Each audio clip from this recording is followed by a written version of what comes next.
Initial কর্ডনে তারা বাংলাদেশ এয়ারফোর্সের একটি টিমও উদ্ধার করছেন, যারা সিলেট এয়ারপোর্টে তাদের নিয়মিত একটি মহড়ায় অংশ নিচ্ছিলেন। সম্মানিত অতিথি, আগুন লেগে গেছে, আমাদের ফায়ার ভেহিকেল চলে এসছে, আমাদের দ্বিতীয় ফায়ার ভেহিকেলও আমরা প্রত্যাশা করছি এক্ষুনি চলে আসবে। আপনারা দেখতে পাচ্ছেন, যেহেতু আগুনটি বাতাসের কারণে পূর্ব দিক থেকে আগুনটি বেড়ে যাচ্ছে, সেজন্য ফায়ার ভেহিকেল অবস্থান নিয়েছে পূর্ব দিকে, যাতে যারা অগ্নি নির্বাপন করবেন তাদের যেন কোনো ক্ষতি না হয়।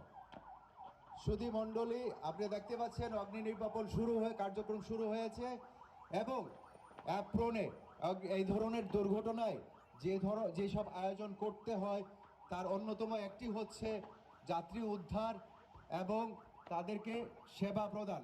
আমরা সেই কার্যক্রমও দেখতে পাচ্ছি শুরু হয়ে গেছে। তার অংশ হিসাবে একটি কমান্ড পোস্ট স্থাপিত হয়েছে। Number 2-1, settle with the commander. On-scene commander, please settle, take position and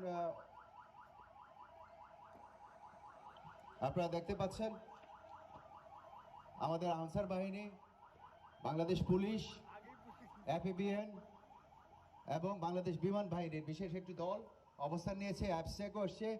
সুধীমণ্ডলী, আমাদের মাঝে উপস্থিত হয়েছে র্যাব 9-এর একটি দল, যাদের টহল টিমকে অনুরোধ করাতে তারা এসে যোগদান করেছেন।